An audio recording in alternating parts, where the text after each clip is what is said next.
सोचिए जरा, पाकिस्तान उसी तालिबान के साथ जंग लड़ रहा है जिसे उसने खुद बनाया था। ये एक ऐसी कहानी है जिसमें बनाने वाला ही अपनी बनाई हुई चीज का शिकार हो जाता है। तो चलिए आज इस उलझे हुए संघर्ष को परत दर परत समझते हैं। फरवरी 2026 में जब पाकिस्तान के रक्षा मंत्री ने कहा कि उनके सब्र का बांध टूट गया है, तो दुनिया को लगा कि यह ऐलान भारत के खिलाफ होगा। लेकिन ऐसा बिल्कुल नहीं था। यह खुले युद्ध की घोषणा थी अफगानिस्तान की तालिबान सरकार के खिलाफ। और हर युद्ध की तरह इसकी सबसे भारी कीमत कौन चुका रहा है? आम लोग। हर हफ्ते 100 से ज्यादा आम नागरिक मारे जा रहे हैं। मतलब रोजाना करीब करीब 15 लोगों की जान जा रही है। तो सवाल यही उठता है कि आखिर ये हुआ कैसे? जिस तालिबान को पाकिस्तान ने दशकों तक पाला पोसा, उसे पैसा दिया, हथियार दिए, ट्रेनिंग दी, वही आज पाकिस्तान के लिए सबसे बड़ा खतरा, एक दुष्स्वप्न कैसे बन गया? इस जंग का शायद सबसे काला दिन था 16 मार्च 2026। महीना था रमजान का और हमला हुआ काबुल के पास उम्मीद नशा मुक्ति अस्पताल पर। सोचिए, एक ऐसी जगह जहां लोग अपनी जिंदगी सुधारने आते हैं। अफगानिस्तान का दावा है कि सिर्फ इस एक हमले में 400 से ज्यादा लोगों की मौत हुई। इनमें कई बच्चे भी शामिल थे। यह घटना इस जंग की बेरहमी को साफ साफ दिखाती है। इस पूरी स्थिति को ठीक से समझने के लिए हमें थोड़ा पीछे जाना होगा। देखना होगा कि पाकिस्तान और तालिबान का ये रिश्ता आखिर शुरू कहां से हुआ। तो बात शुरू होती है 1990 के दशक में। पाकिस्तान की खुफिया एजेंसी ISI ने अफगानिस्तान में एक दोस्ताना सरकार बनाने का प्लान बनाया। फिर 1994 में उन्होंने मुल्ला उमर नाम के एक मौलवी से डील की और पाकिस्तान की पूरी मदद से 1996 आते आते तालिबान ने काबुल पर कब्जा कर लिया।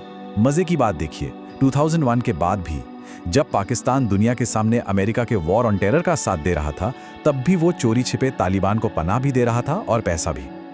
अब सवाल ये है कि पाकिस्तान ये सब कर क्यों रहा था?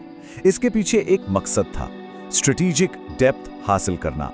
मतलब अफगानिस्तान पर अपना कंट्रोल रखना, ताकि अपने सबसे बड़े दुश्मन भारत के खिलाफ एक बफर जोन, एक तरह की ढाल बना सके। लेकिन कहानी में एक ऐसा मोड़ आया जिसकी उम्मीद शायद पाकिस्तानी जनरलों को भी नहीं थी। एक और तालिबान, एक अलग गुट सामने आ गया। तो यहां हमें दो तरह के तालिबान को समझना होगा। पहला, अफगान तालिबान। इसका मकसद है अफगानिस्तान पर राज करना। इसे पाकिस्तान ने हमेशा सपोर्ट किया। और दूसरा है TTP यानी तहरीक-ए-तालिबान पाकिस्तान। इसका मकसद पाकिस्तान की सरकार को ही उखाड़ फेंकना है और वहां शरिया कानून लागू करना है। ये पाकिस्तान को अपना दुश्मन नंबर 1 मानता है। इसी TTP ने पाकिस्तान में कई खौफनाक हमले किए हैं, लेकिन दिसंबर 2014 में पेशावर में जो हुआ, उसने पूरे देश को हिलाकर रख दिया। उस दिन TTP के आतंकियों ने एक आर्मी पब्लिक स्कूल में घुसकर 132 मासूम बच्चों को मार डाला। ये पाकिस्तान के इतिहास का वो काला दिन था जिसने TTP को हमेशा के लिए पाकिस्तान का दुश्मन बना दिया। मामला और तेजी से तब बिगड़ा जब 2021 में अमेरिकी फौज अफगानिस्तान से वापस चली गई। जैसे ही अफगानिस्तान में तालिबान की वापसी हुई, पाकिस्तान में TTP के हमले आसमान छूने लगे। इन आंकड़ों को देखिए जरा। आतंक से जुड़ी मौतें सिर्फ एक साल में 2024 से 2025 के बीच लगभग दोगुनी हो गईं। सीधी सी बात है, TTP और ज्यादा मजबूत हो गया था। और फिर अक्टूबर 2025 में TTP ने एक हमला किया, जिसके जवाब में पाकिस्तान ने काबुल पर हवाई हमले कर दिए। इसके बाद तो जैसे हमलों का एक सिलसिला ही शुरू हो गया और आखिरकार 27 फरवरी 2026 को पाकिस्तान ने तालिबान के खिलाफ खुली जंग का ऐलान कर दिया। तो चलिए अब वापस आज के हालात पर आते हैं और ये समझने की कोशिश करते हैं कि ये जंग एक ऐसे मोड़ पर क्यों खड़ी है जहां कोई भी जीत नहीं सकता। देखिए, अफगान तालिबान यहां बुरी तरह फंस गया है। एक तरफ पाकिस्तान उस पर दबाव डाल रहा है कि TTP के खिलाफ एक्शन लो, लेकिन दूसरी तरफ तालिबान को यह डर है कि अगर उसने TTP पर हमला किया तो TTP के हजारों लड़ाके उसके सबसे बड़े दुश्मन ISI से जा मिलेंगे। और अगर ऐसा हुआ तो ये तालिबान के लिए अपने ही घर में एक बहुत बड़ा खतरा बन जाएगा। और इसी वजह से ये लड़ाई एक ऐसे चक्र में फंस गई है जो कभी खत्म ही नहीं होता।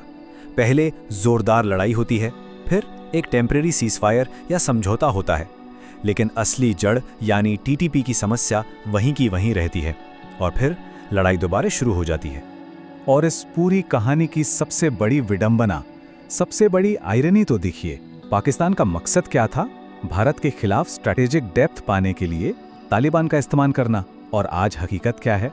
पाकिस्तान अपने ही बनाए तालिबान से जंग लड़ रहा है और वही तालिबान आज भारत के साथ व्यापार और इंफ्रास्ट्रक्चर की डील साइन कर रहा है।